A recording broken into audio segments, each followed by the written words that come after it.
Tranza banda. ¡Hey, mono! Ya están listos para la clase del mono.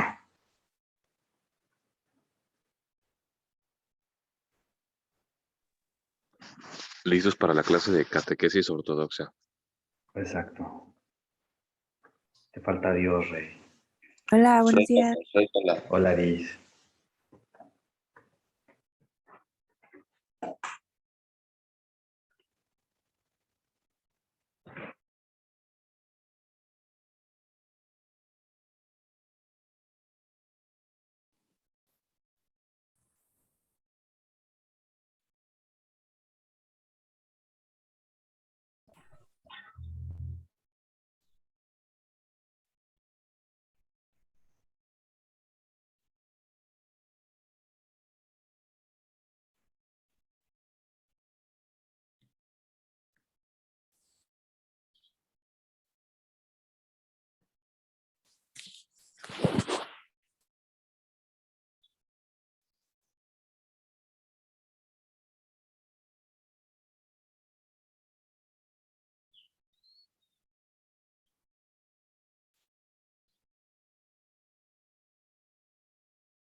No sé si...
Buenos días, ¿sí me escuchan? Buenos días, sí. Bueno, el tema de retina del día de hoy es el cáncer escleral, a cargo de la doctora Brenda Carvajal, fellow de retina, y su servidora, la doctora Miranda, presidente de tercer año. Como manera de introducción, el cerclaje escleral pues, es una de las opciones junto con otras varias como las que hemos visto en los temas anteriores. Una de ellas es la vitrectomía pars plana y la retinopexia neumática para lo que es el tratamiento de desprendimiento de retina reumatógena. Suele elegirse en pacientes jóvenes, en aquellos que aún conservan un cristalino claro o en desprendimientos que no son complicados. En sí, esta técnica o este procedimiento lo que trata de realizarse es por medio de una banda de silicón o esponja, porque hay de diferentes tipos. Unir a lo que viene siendo la esclera, ajustarla a lo que es el sitio de lesión, por ejemplo, donde se encuentra algún agujero para poder así empujarlo, la esclera hacia la retina, tratando de sellar lo que, sellarse o cicatrizando lo que es el agujero o la lesión que se encuentra. En esta técnica hay varias cuestiones que son de importancia en los pacientes. Una de ellas es la biomecánica del cerclaje escleral porque causa varias afectaciones o modificaciones en lo que es la anatomía. Causa efectos en la geometría. Este cerclaje escleral altera lo que es la forma del ojo y todo depende de esta alteración de los diversos factores. Factores que pueden ser como el tipo de material que se utiliza, la localización donde se colocan las suturas y la tensión que se les da a estas suturas y el grado de tensión que se le aplique.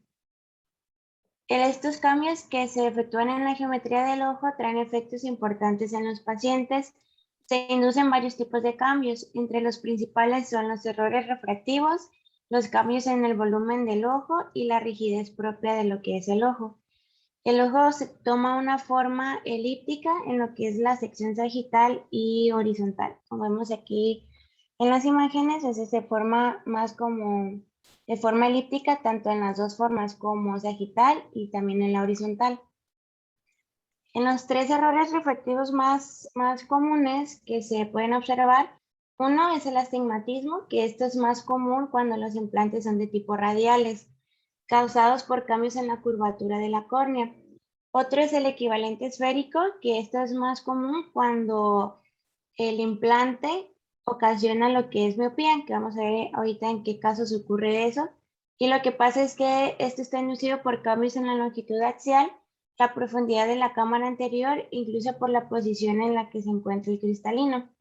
Y aberraciones de alto orden, que es más común en cerclajes segmentales, que persisten por al menos 3 meses, pero tienden a mejorar con el tiempo.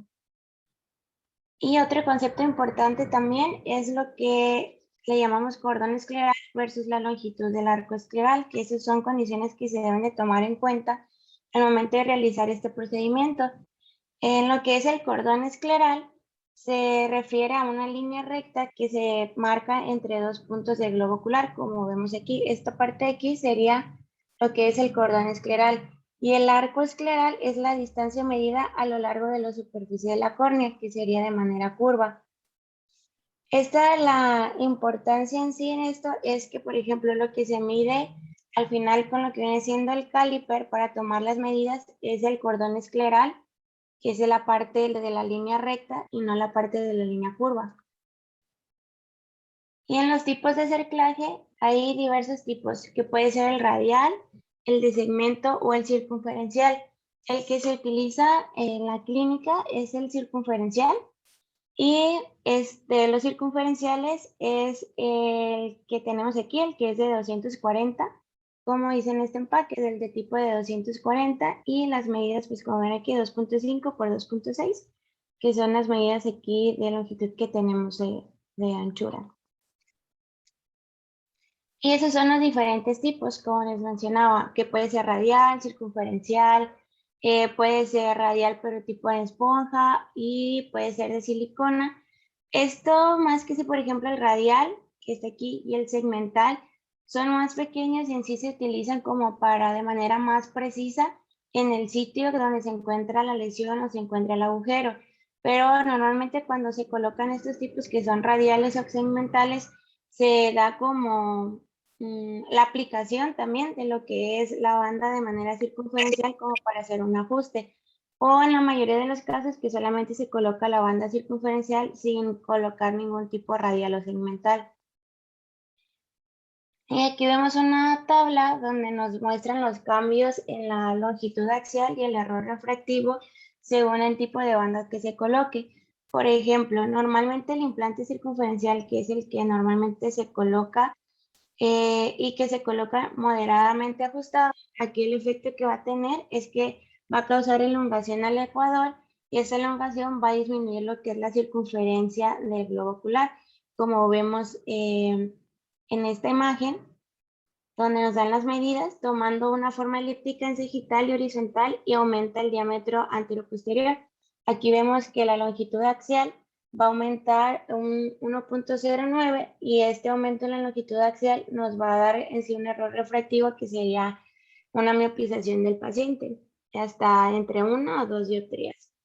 Y como vemos en el caso inverso, por ejemplo, cuando está muy ajustada, que disminuye la longitud del globo ocular y lo que produce es una hipermetropía en los pacientes.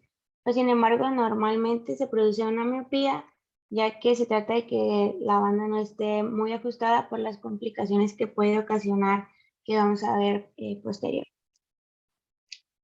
Entre los efectos de la geometría interna, este efecto que es como, le llaman como de abrochamiento o de apretamiento que crea el cinturón de la banda epiescleral, es el encargado de cerrar la rotura retiniana y liberar la tracción vitreoretiniana.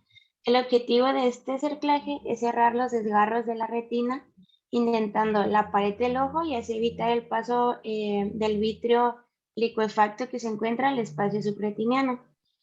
La geometría y la técnica del cerclaje, así como las suturas, van a determinar la forma de indentación que se provoca en el ojo y las suturas deben de tener al menos 4 a 5 milímetros de distancia en la parte de la inserción y salida para permitir una tensión máxima de estas y transmitirla al cerclaje escleral. A esto le llamamos como unas suturas efectivas. La esclera y la retina pueden encogerse a la nueva circunferencia más pequeña, que es la finalidad de la banda, por lo que el exceso de retina que se encuentra desprendida, coroides y esclera se elonga en pliegues radiales para ajustarse a la circunferencia nueva más pequeña que creó la banda. Como vemos aquí, se pueden crear algunos pliegues. Y en este caso, por ejemplo, podemos tener un efecto que se llama efecto en boca de pez, que al producir estos pliegues puede ser que el desgarro retiniano se divida en dos, provocando este fenómeno como vemos aquí. En la imagen anterior se veía dividido en varios pliegues y aquí se creó en un pliegue se dividió en dos partes y se llama como boca de pez, que normalmente esto no debería de suceder o no puede pues quedar así lo que es el desprendimiento de la retina. El pliegue radial en el área del desgarro tiende a alejar la ruptura dentro del cerclaje, provocando un desprendimiento de retina persistente y se provoca este efecto. Una forma de reducir la aparición de este fenómeno es minimizar el acortamiento de la circunferencia. O sea, entre más pequeña quede la circunferencia que se crea con la banda, menos posibilidad hay que se cree este pliegue dividido en dos partes. Y en los cambios en el volumen, la indentación que provoca el cerclaje escleral lo que causa es un desplazamiento del fluido de la cavidad vítrea, causando una disminución del volumen de la cavidad. La cantidad de fluido que se va a desplazar va a depender del cerclaje que se utiliza y ver los cambios o observar los cambios en el volumen es importante por diversos motivos, porque es importante para estimar cuánto fluido debe ser drenado de la cavidad vítrea al finalizar el procedimiento, la modificación en la cantidad de, por ejemplo, el medicamento que puede aplicarse de manera intravítrea si se requiere, o también si se va a requerir la aplicación de gas, la colocación intravítrea, es necesario también calcular o tener presente los cambios en el volumen. Y aquí en esta tabla vemos cuántos cambios en el volumen nos produce la banda que normalmente se utiliza, que es la de 240, que sería cambios en el volumen de 0.47 a 0.48 mililitros. Y otro factor importante que también se modifica es la histéresis corneal. Puede provocar o afectar lo que es la rigidez ocular, que en este caso se va a producir la rigidez ocular por el cambio en la PIO que está provocada por por el cambio en el volumen intraocular y es una medida de elasticidad del ojo. Con la presión intraocular aumentada por la inyección de solución salina o gas en el ojo, esto se vuelve menos elíptico y más esférico. Y clínicamente hay una toma alterada en la presión intraocular con los tonómetros convencionales, incluso en ocasiones hasta con el hora. Realmente en estos pacientes podemos tener variaciones o una presión intraocular que no se encuentra muy confiable provocada por la rigidez ocular. De los anteriores era todo sobre los tipos de cambios de manera resumida que puede provocar un cerclaje escleral. Ahora, ¿cuándo utilizar un cerclaje escleral? Va a haber distintas ocasiones en las que se pueden utilizar porque no todos los tipos de desprendimiento de retina está indicado utilizar lo que es un cerclaje escleral. Uno de ellos en los que podemos utilizarlos es un desprendimiento de retina con agujero. Esto siempre y cuando sean agujeros o roturas pequeñas redondeadas que comúnmente están asociadas a degeneraciones de tipo látice y son pocos comunes, que lo que sí son muchos asintomáticos, no se asocia siempre con desprendimiento de vítreo posterior y normalmente con el tipo de cerclaje o banda se alcanza un éxito de un 98 o 99%, pero existe mayor riesgo de complicaciones. Es por eso que también en la literatura algunos autores tienden en algunos casos no tratarlos con banda por el tipo de complicaciones que pueden surgir.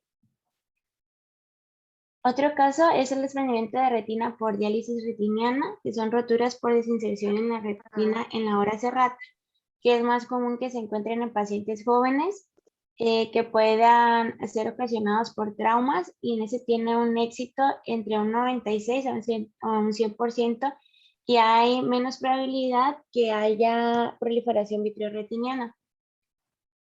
En desprendimientos de retina por desgarros en herradura, que esta es la causa más común que se asocia a desprendimientos de vítreo posterior, los pacientes presentan disminución de la agudeza visual, defectos en el campo visual, radiosopsias y fotopsias. Tiende a hacer una progresión rápida y abarcar hasta mácula en un 68% de los casos y es lo más frecuente en el que se utilicen en esos casos el cerclaje escleral. ¿Cómo funciona la banda o el cerclaje? Reduce el fluido de líquido hacia el espacio subretiniano El efecto es cerrar, más no sellar totalmente. Si falla lo que es la indentación, ya sea porque no se encuentra bien ajustado el cerclaje, porque las suturas no tienen la adecuada tensión, o se retira el cerclaje o se extruye, pudiese volver a abrirse. Y normalmente tiene un éxito inicial de un 82% y final de un 90%. Y se habla de muy pocos casos en los que tiene que producirse una reintervención o de nuevo colocar el cerclaje.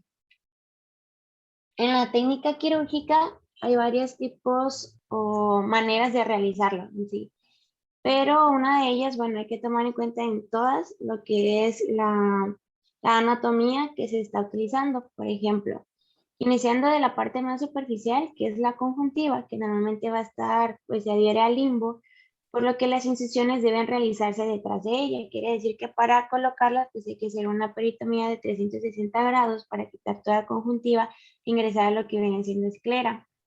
La cápsula de Tenon, que es la parte que encontramos aquí abajo, que es la fascia que recubre el ojo, es perforada por los músculos extraoculares que los recubre y la tenon posterior, que se encuentra el septum intermuscular unido anteriormente a los rectos.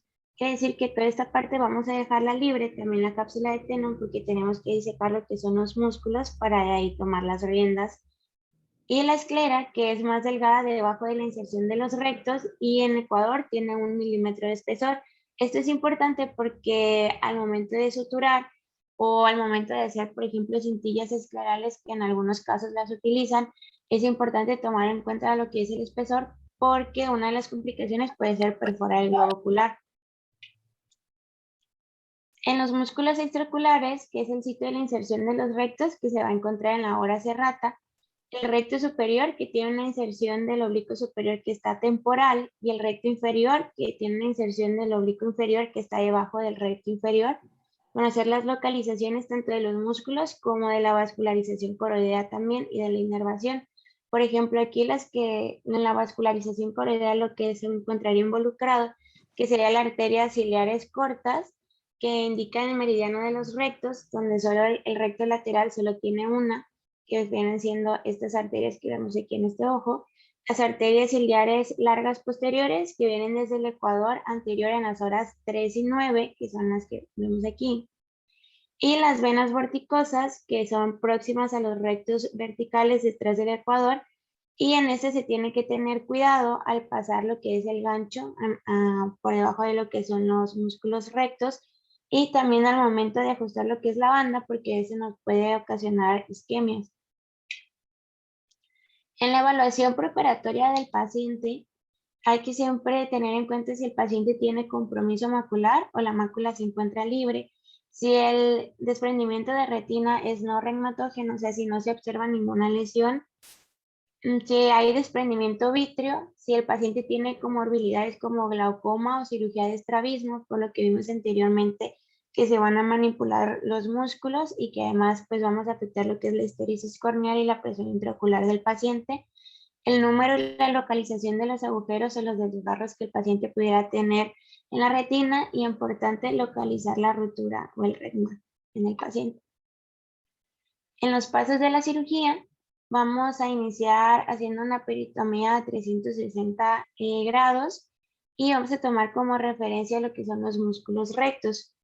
Localizar las roturas, la retinopexia y la colocación de las suturas esclerales.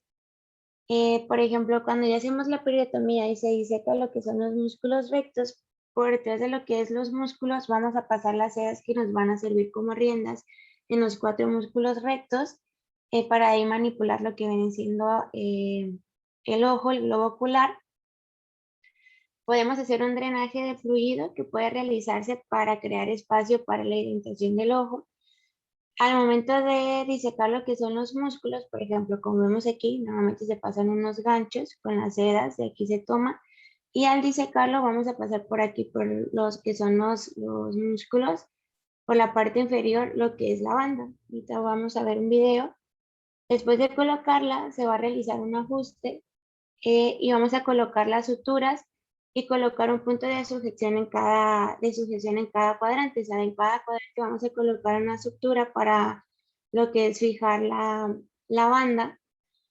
En algunos casos se puede colocar la manga de Waski, que es esta que vemos aquí.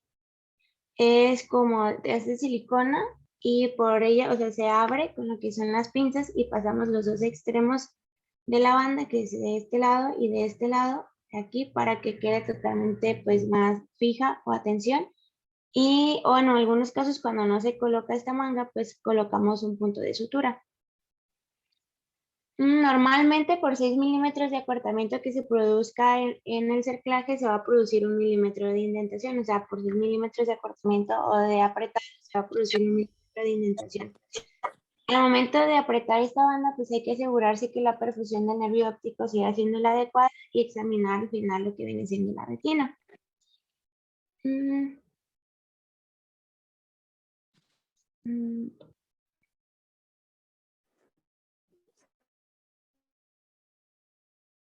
Entonces, un video. Normalmente, por ejemplo, en la técnica hay varias escuelas. Algunos lo utilizan o lo realizan con microscópico y otros lo realizan de manera pues, externa, nada más con lámpara, como vemos en este caso, que se hace la peritomía a 360 grados, se diseca todo lo que es la cápsula de Tenon, se van a disecar los músculos y aquí vemos el gancho que pasa atrás de lo que es el músculo recto. Por ahí vamos a ver qué pasa lo que son las sedas. Y así se hace en los 4 cuadrantes.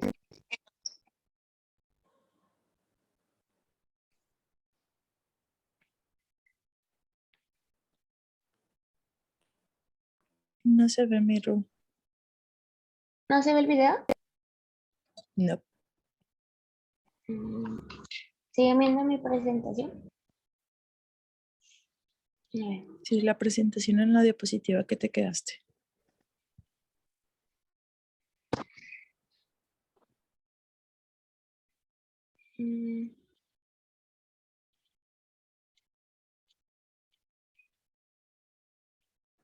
¿Ahí ya? Ya. Ok. Aquí, como les comentaba, por ejemplo, esa es una técnica que no se utiliza microscopio. Aquí vemos que se está haciendo la peritomía a 360 grados. Se diseca la cápsula de Tenon.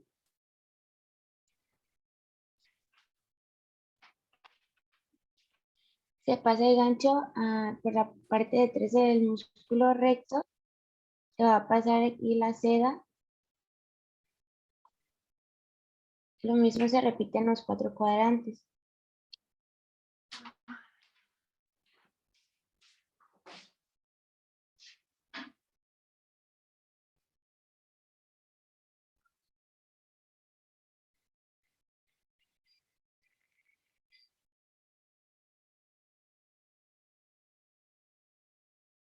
Aquí vemos cómo ya se está pasando la banda detrás de igual los 4 cuadrantes de los músculos, utilizando las sedas como rienda para orientar el globo ocular. Se pasa, aquí vemos cómo se está poniendo la cintilla de Waski, cómo se aprieta la banda.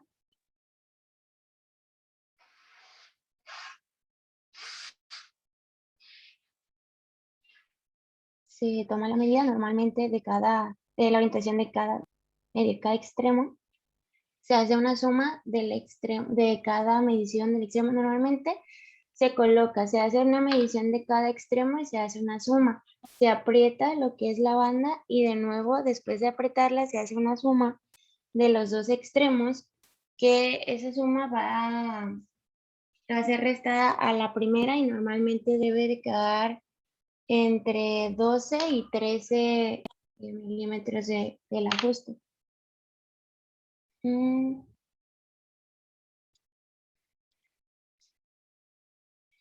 Y como les comentaba, las técnicas pueden ser diferentes. En algunas ocasiones no se utiliza lo que es la manga o la cintilla. En algunas otras ocasiones les colocan solamente puntos de sutura y en algunas otras ocasiones también hacen lo que son cintillas esclerales. Se hacen en la esclera como si en esta parte de aquí se hicieran, por ejemplo, 2 cintillas, 2 heridas, 2 aberturas y se hace una disección de la parte central para por ahí pasar lo que viene siendo la banda y utilizarla como si fuera una manga, por ejemplo. Y en algunos estudios que se han analizado los resultados de lo que es el uso de lo que viene siendo el cerclaje, por ejemplo, en ese estudio que se realizó una serie en 4.325 pacientes, donde se reportó un 84% de éxito en una sola operación sin necesidad de una reintervención. Todo va a depender de una buena técnica quirúrgica, del ajuste de lo que son las suturas y más que nada de la función macular, que va a ser un mejor resultado anatómico que en sí funcional en la mayoría de los pacientes. En las complicaciones, que es un apartado importante que se debe tener en cuenta, que siempre debe tomarse en consideración si se da, por ejemplo, en el caso de que tengamos un desprendimiento de retina recurrente,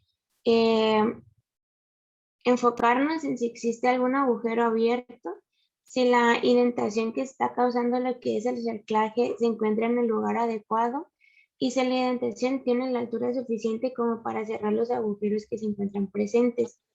Si hay persistencia de fluido, únicamente no es una indicación como para hacer una reintervención, mientras que sí son indicaciones para reintervenir a un paciente con un cerclaje si se encuentran agujeros abiertos o si hay aumento de líquido subretiniano. En algunos pacientes puede producirse glaucoma, pero en algunos casos no tan precisamente ocasionado por lo que viene siendo el cerclaje, sino por ejemplo en el uso del medicamento que se utiliza postquirúrgico o glaucoma por cierre angular sin bloqueo pupilar por el desplazamiento anterior del cuerpo ciliar. Y normalmente el glaucoma que se produce en este tipo de pacientes o los efectos o las alteraciones en la presión intraocular suele resolverse después de una semana con tratamiento conservador, con hipotensores tópicos, con el uso moderado del esteroide y si no mejora, entonces la alternativa sería soltar la manga de Watson. Y una de las complicaciones o que se pueden presentar, que es la causa más común de disminución de la agudeza visual en algunos pacientes que, por ejemplo, ya se encuentran recuperando agudeza visual y después presentan un deterioro, que sería la aparición de una MER, una membrana epirretiniana, que no solamente se puede presentar en este procedimiento, sino en los múltiples procedimientos que se realizan para el desprendimiento de retina. Una infección que se asocia a la discencia conjuntival posterior a la cirugía, cuando tenemos alguna discencia de alguna sutura que nos puede ocasionar que pues, el sitio donde se colocó la sutura, donde se fijó el cerclaje, presente una discencia o una infección. Es mayor en los implantes que son radiales o en los implantes de tipo de esponja, sobre todo porque las bacterias producen un biofilm que cubren los exoplantes. Y el tratamiento definitivo pues sería la remoción del implante y en este caso pues utilizar otra técnica diferente. En algunos casos los pacientes también pueden presentar diplopia, que en estos casos los pacientes normalmente pueden presentarla semanas o meses después de lo que es la intervención.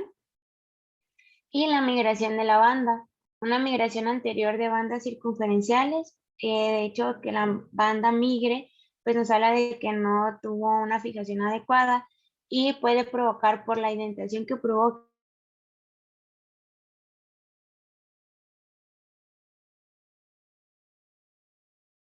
no debería encontrarse hemorragia vítrea, afectación en la función muscular si está causando pues una alteración o una presión en lo que viene siendo los músculos. Y una de las complicaciones pues más temidas, que es más rara, pero una de las más complicadas o que menos gustaría que se presente, que es la isquemia del segmento anterior. Es raro, ocurre cuando los cerclajes quedan muy apretados, por eso normalmente en los efectos que nos mencionamos anteriormente, pues normalmente el paciente no queda hipermétrope, queda miope porque se busca que el cerclaje no quede muy apretado por el compromiso de la circulación uveal. Esta afectación o complicación ocurre pues, con mayor frecuencia en pacientes que son drepanocíticos, que tienen afectaciones a nivel de la circulación o coagulación.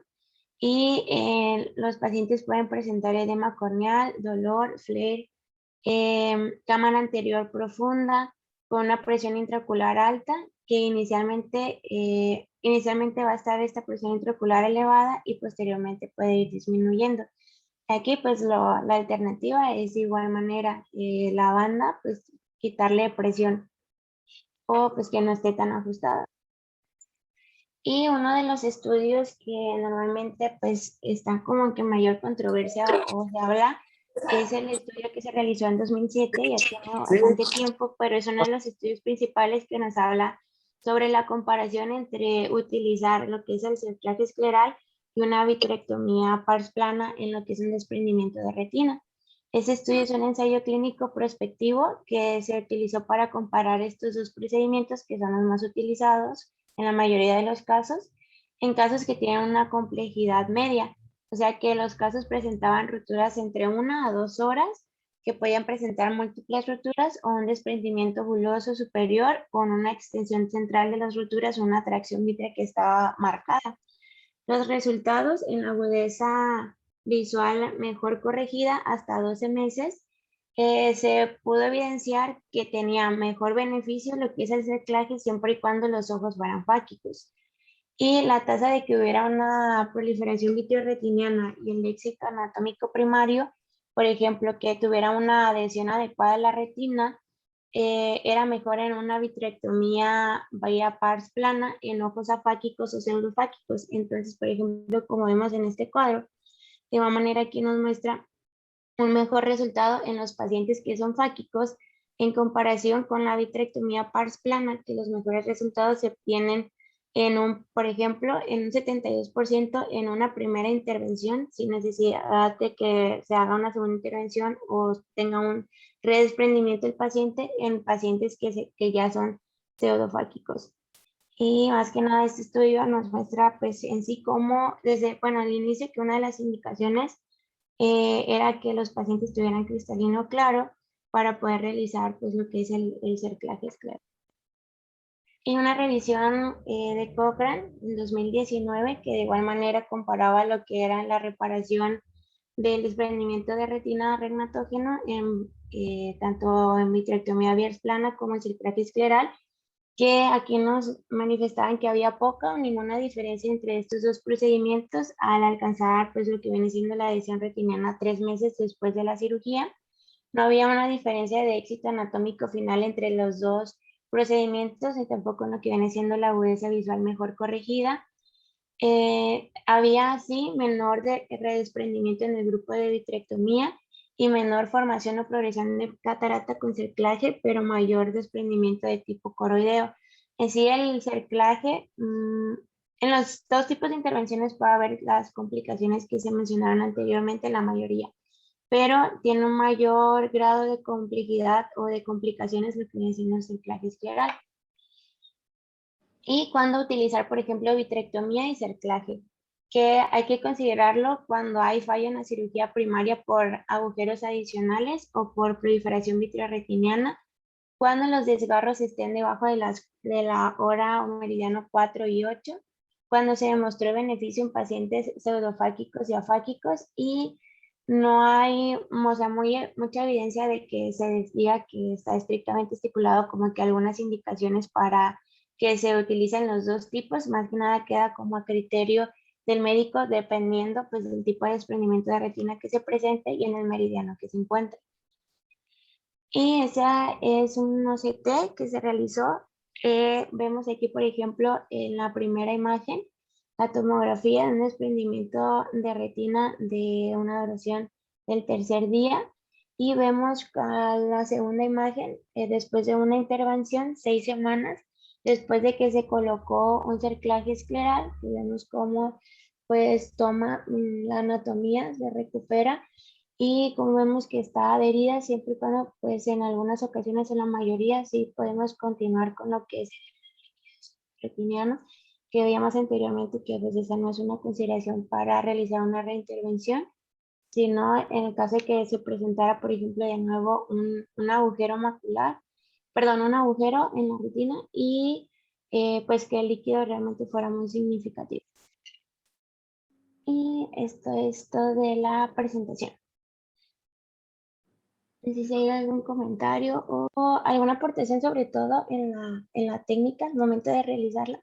porque, por ejemplo, aquí en Santa Mónica el doctor sí la realiza de manera, pues sí se realiza con el micro, se coloca igual el cerclaje por detrás de los músculos rectos y se coloca una sutura en cada cuadrante y al final también en lugar de colocar la malla de Watzke, se coloca también la sutura y se hace el ajuste de lo que es la banda y se hace un corte para que las extensiones no queden tan largas. Se aprieta y se toma de igual manera las mediciones y al final pues, se estructura lo que es la conjuntiva donde se realizó la peritomía.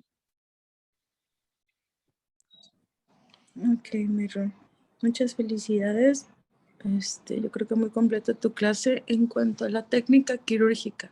Bueno, la anestesia que se prefiere, debido a sus complicaciones, se prefiere la perivulvar sobre la retrovulvar, aunque con la retrovulvar se puede obtener una mejor anestesia del paciente. Inclusive con la retrovulvar se tiene en algunas ocasiones que reforzar.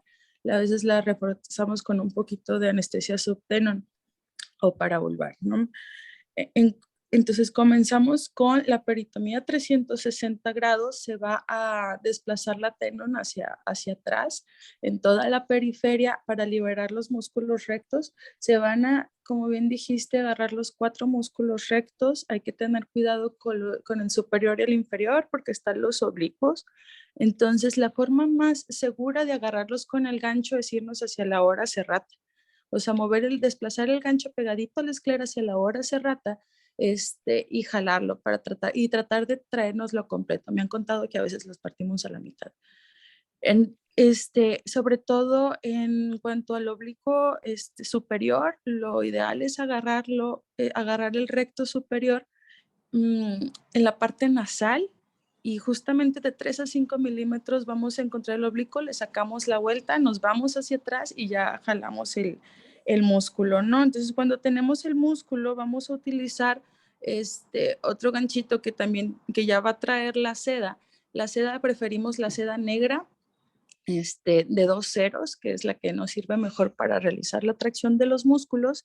Vamos a proceder con los 4 músculos rectos y ya que los tenemos, ya podemos pasar a la parte de la indentación, ¿no? Entonces, cuando colocamos la indentación, sí se colocan puntos, en los 4 cuadrantes se colocan puntos de colchonero. Se prefiere una sutura 5 ceros, puede ser de poliéster, puede ser de nylon o puede ser de polipropileno. Se colocan los puntos de colchonero y al final se va a hacer como un reforzamiento para que quede bien la banda. Estos puntos van a la esclera, son de espesor parcial. Se sugiere de la mitad a 1/3 del espesor de la esclera para que quede como que bien fija y también la longitud del punto también es importante. Se utiliza con una aguja tipo espátula y hay que tener cuidado, sobre todo, pues de no perforar la esclera, ¿no? Esto se tiene que hacer siguiendo la curvatura de la aguja y lo más grande posible para que quede bien fijo el punto y por ende la banda y esta no se extruya. Entonces es importante que la banda abarque como todos los desgarros o la mayoría de los desgarros, ¿no? En algunos casos se marcan los desgarros para asegurarnos que cubra en su totalidad, porque la idea es esta, ¿no? Que por medio de la indentación se acerque la retina o el epitelio pigmentario a la retina neurosensorial lo más posible, se aproximen, hacemos el drenaje del líquido subretiniano y ya después se van a sellar estos agujeros o estos regmas por varias técnicas. Ahorita la diatermia ha estado un poquito en desuso por sus múltiples complicaciones, entre ellas la necrosis escleral, y le ha abierto paso más al uso de la crioterapia y a la fotocoagulación. En cuanto a la fotocoagulación, entre una de sus desventajas es que tiene que estar ya muy aproximado el EPR a la retina, se tiene que realizar de manera indentada para que se puedan como que pegar y con un previo drenaje de líquido subretiniano, porque en los desprendimientos de retina bulosos no nos es útil por la cantidad de líquido, ¿no? Porque ya sabemos que la fotocoagulación del cromóforo que absorbe la luz es el epitelio pigmentario de la retina, entonces tiene que estar cerquita. En cuanto a otras técnicas quirúrgicas, bueno, pues depende, ¿no? Depende del tipo de desprendimiento regmatógeno que sea. Si es un desprendimiento regmatógeno sencillo, abierto paso mucho a la retinopexia neumática y a otro tipo de técnicas. Cuando son estas para desprendimientos de retina más complejos, también pues en pacientes es como que más indicado, particularmente en casos donde tenemos múltiples rupturas en diferentes cuadrantes, en pacientes afáquicos, en pacientes pseudofáquicos, en pacientes miopes, en pacientes que tengan otros trastornos morbosos retinianos difusos, como la degeneración extensa en empalizada y las degeneraciones vitrorretinianas, también en pacientes con trastornos proliferativos vitrorretinianos de grado B o más.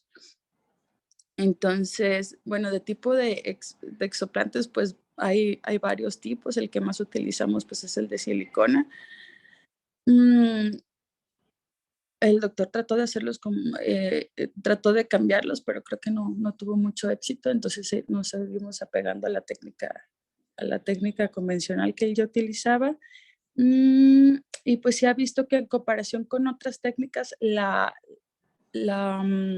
adhesión retiniana es como que en las primeras 24 horas, a diferencia con otras técnicas que se empieza como que a adherir ya después de la semana. Dependiendo del caso, pues va a ser si se utiliza gas, aparte de la vitrectomía vía pars plana, y casi siempre se prefiere el C3F8 en este tipo, cuando necesitamos este tipo de taponamientos, y ya pues dentro de las complicaciones, la principal va a ser la extrusión de la banda. Entonces aquí lo importante va a ser fijarla bien, y ya entre los demás, pues sí, la más temida es la isquemia del segmento anterior, o inclusive cuando le quitamos la circulación, sobre todo al nervio óptico, ¿no? También durante la técnica quirúrgica es muy importante pues respetar las venas vorticosas y las ciliares posteriores y los nervios, ¿no? Y los nervios ciliares posteriores también. No sé, compañeros de retina, algo que se me esté pasando sobre la técnica quirúrgica.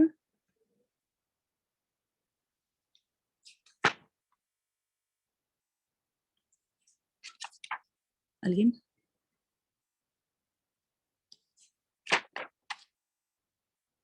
No, pues realmente es lo que dijiste. Quedó muy bonita la clase, Miranda. Gracias. ¿Alguien más que tenga alguna duda, chicos?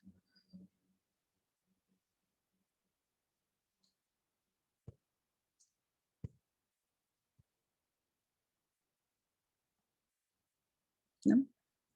Bueno, entonces yo me voy a arreglar porque tengo una graduación. Gracias, Miranda. Muchas gracias, Miranda. Muy bonito. Nos vemos. Adiós. Buen día. Los de segmentos y si vamos a tener clase o va a pasar para mañana.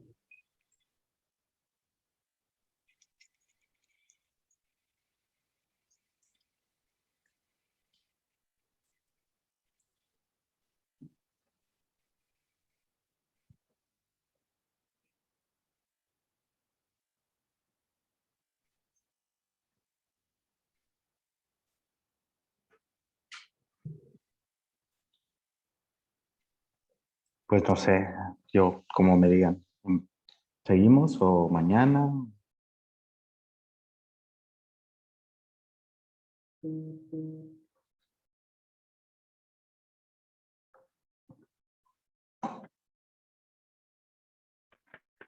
Yo por mí no hay ningún problema, yo creo que esta clase está bien corta. Yo creo que sí nos alcanza.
Manuel. Mándeme. Que se va a posponer hasta el día lunes. Ah, ok, perfecto. Gracias. Ok, listo. Bonito día para ti. Buen día a todos. Bye, Adiós. buen día. Gracias.